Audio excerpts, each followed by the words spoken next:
Welcome to Sharticles, folks. Stuart, you're looking different today. I'm not Stuart. It's Eli. Hello. This is Barley, something we teased before, right? Yes. Sadly, Stuart is not here because he suffered the con flu. He was at Comic Con at the weekend and didn't look good, bless him, did he? No. He looked very tired and like he was suffering from con flu. Yeah, but he is here in spirit. We have a shrine to Stuart right there.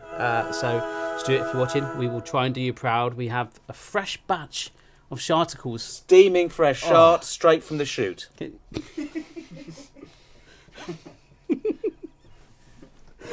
Okay.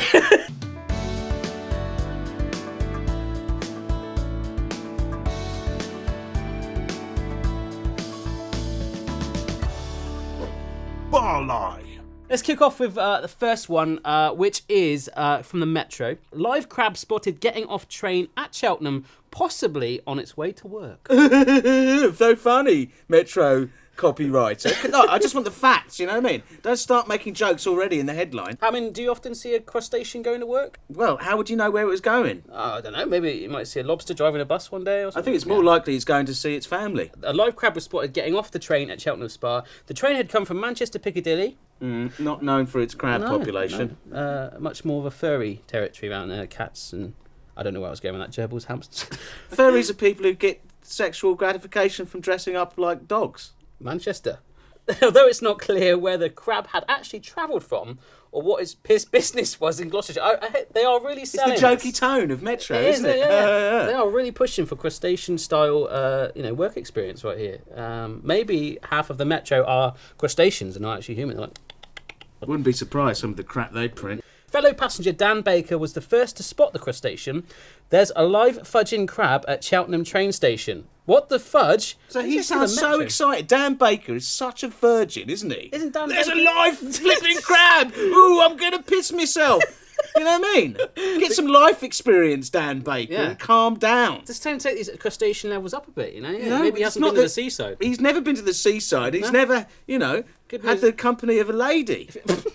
Or man, depending on what he's into. If he went to a sea life centre, he'd be blown away. Look at this sea life centre's full of flipping crabs!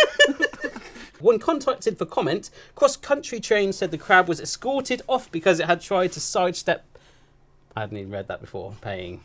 That is awful. Well, you know what? It's surprising that anyone was on that, because on that day they were only running a Shell service. Another broom snapped in half in Derbyshire Village. Why didn't we hear about the first broom?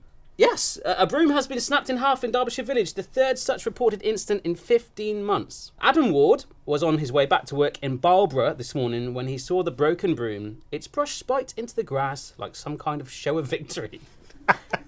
It's like Gandalf, you shall not pass, kind of. Yeah, I'm just not getting why this is in any way reportable. It's like discarded dustpan, second spotted in 2 years. It's like you could just make this shit up. And then it says brooms are an important part of many households. They're not unless you're a witch. It's an important thing to clean your household with. Do you have a broom? Well, that's what those things are. That's a modern broom, with the flat broom head. Yeah. Like a sweeping brush. Yeah, not that's even a broom. That's called a broom. Oh, that's known as a broom. Is it really? I thought it was a sweeping brush. A sweeping brush. Yeah. Well, sometimes I call it sooty if I'm feeling cheeky. Get sooty out. Man gives up masturbating for 700 days and claims it gave him superpowers. There is, according to the Redditor Brohit, one small adjustment to your life which will ensure you get superpowers. What sort of superpowers? Well, let's see if it goes on to say. My mind did feel a lot clearer and I was at peace more often. Yes. So you're a super peace man or something? Yeah, it's like I'm so peaceful. I'm so horny. I'm peaceful as hell.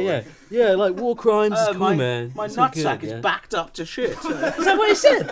Yes, I was able to feel all those things you call superpowers too. Like sudden increase in confidence, laser sharp focus, more attention from women, easier to find sex, energy boosts, etc. Yeah, but it's easy to find sex and he's not... So he's giving up his superpower by that's the benefit of getting... He doesn't say anything about having sex. He just didn't wank between It's easy to find basically. I find it much easier to find it, but I'm not using it, baby. Okay. Easier to find sex. He had to keep looking for sex because the woman would be like, "Is that it? You've gone off when you walk through the door, mate." That's that laser sharp focus. That's the whole point.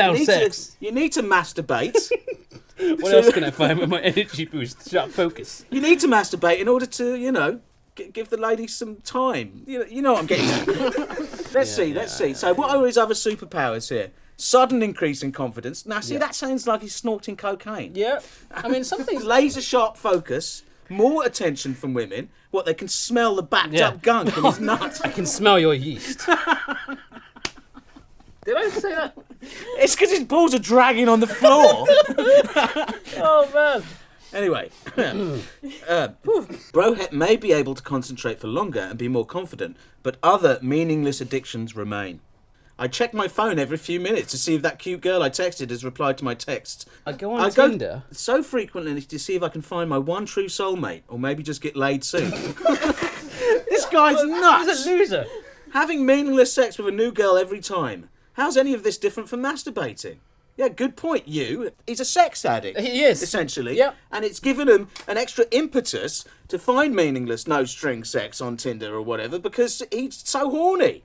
He should sort his life out, have a wank, just calm down.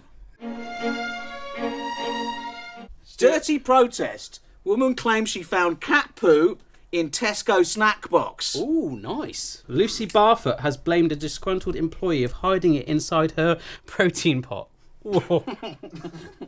A disgusted shopper claims she found cat poo stashed in a Tesco snack and believes it could be a dirty protest staged by a supermarket worker. See, there's something else going on here that they're not telling us about in the story. Right. She's obviously gone in there and sort of insulted one of the workers. Yes, there's a hidden agenda for sure. Probably said, "My cat doesn't eat this brand of cat food. Why don't you have Sheba? We all want Sheba. It's your fault." And the guy probably thought, right, that's it.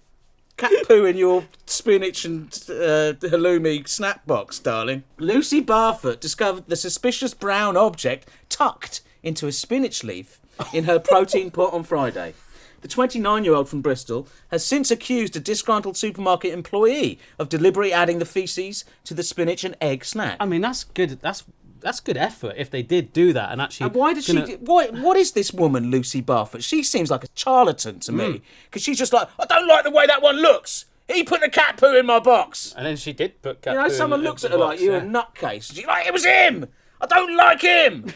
I have no idea how this could have happened, said homeware designer Lucy. Ooh, homeware designer. She's getting a little plug for her business in there. I bet it's probably got a website down there as well. She's a charlatan. And why does she say at the end, "I have no idea how this could have happened"? But at the beginning, she seems to be clearly pointing the finger at a disgruntled Tesco employee. So poor Lucy Barfoot. Go and design a bloody sofa, you idiot. You're a terrible actress and a charlatan. Yeah. This is terrible copy. It's a terrible article. It's a Sharticle.